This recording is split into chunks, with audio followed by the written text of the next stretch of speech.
Welcome, we've got Patrick Skeer. He's the captain of the Fitzroy Football Club. How are you, Patrick? Good, mate. He's doing our Division 6 weekly roundup. The first game out at Argana Park, Trinity Old Scholars had a good win. It was 12 goals 7-79, defeated Elizabeth 10-11-71. How did you see that one panning out? Yeah, both of them will probably be pretty good sides this year.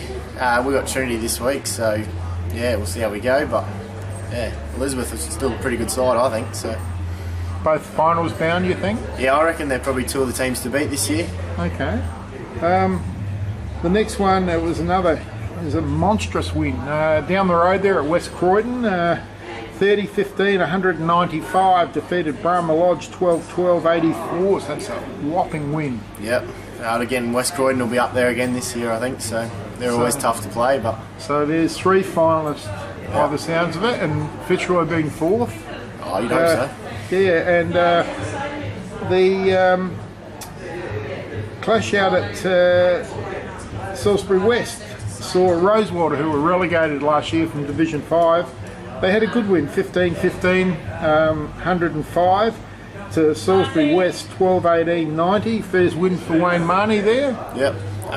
Once again, both sides will probably be competitive this year. I think it's going to be a pretty tight division, really. Yeah. Para Hills had a fantastic win. It was a rematch of their grand final in Division 7, and they had a huge win. It was Para Hills 20 goals 17, 137.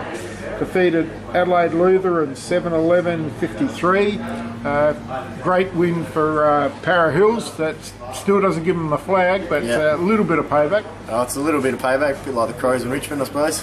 Yeah, it doesn't mean much, but you know, there's one side still got the flag, but Para Hills started the season in great fashion. It's a good start always, I suppose. And then we get to your game, and Fitzroy 32-16, 208, defeated Greenacres 4-5-29. Yeah, it's a good start. Tell me about it. Tell me about it. Yeah, I'm not sure. Really, we just sort of got off pretty slowly in the end for 4 goals in the first quarter, and then sort of a lot of new players this year. We started gelling, and then things just started going the right way, and the goals just kept coming. It was, pretty enjoyable in the end of the day. But once again, it's only round 1, so can't take too much from it. Big Nick Prokopek, hey, kicked 16. Yeah, had a pretty good day out, I suppose. Hopefully he can keep it up. How long has he been training with the club? He's been training for most of pre-season. Yeah. But he's great, looking promising. Fantastic acquisition with his SANFL experience. And, you'd always take someone with a bit of SANFL experience, and he's been around the game for a long time, so more than happy to have him on board. Prokopek was 16, Miller was 7. Yeah, Dean Miller, another classy footballer, just little forward pocket, could do anything in the forward pocket, dodging and weaving and kicking them from everywhere. Is he new to the club as well? Yeah, new this year, another good acquisition. Should kick a lot of goals for us, I think. That's 23 out of new acquisitions, so pretty handy. And there's Lindsay kicked 2. Now, did Lindsay play up at Echunga as well? Yeah.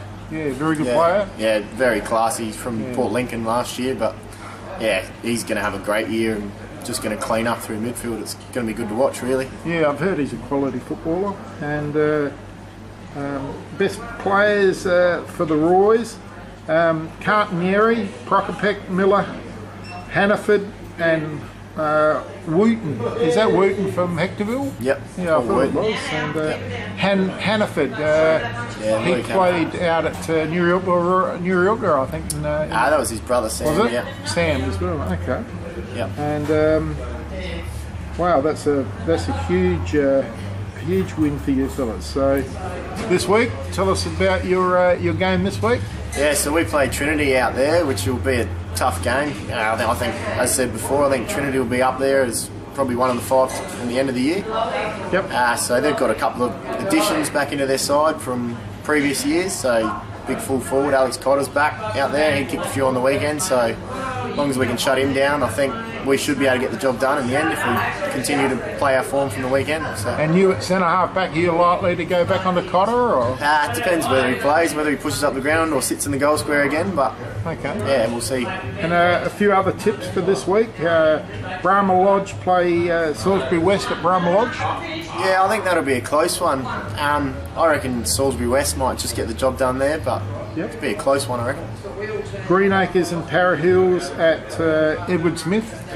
Yeah, I reckon Para Hills will probably get that pretty convincingly, I reckon. Yeah, judging by last week's results. Yeah.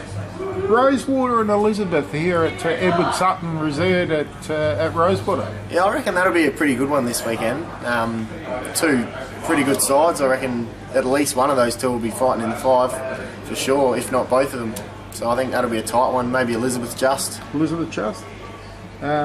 Adelaide Lutheran last year's Division 7 premiers versus West Croydon and the South Parklands. Yeah, I reckon West Croydon will be a class above there. You know, Adelaide Lutheran are coming up, but West Croydon have been around the money for a couple of years and got some good new recruits. So. And obviously you're playing Trinity and you're going to back yourselves in, of course, and sitting on top of the ladder after round 2 as well. Yeah, it's always a good start in round 1 to have a big win, but you know, this is going to be a completely different round, but I'm pretty confident that we'll get the job done out there and move on to the following week with Elizabeth. Great, thank you very much for doing our weekly roundup.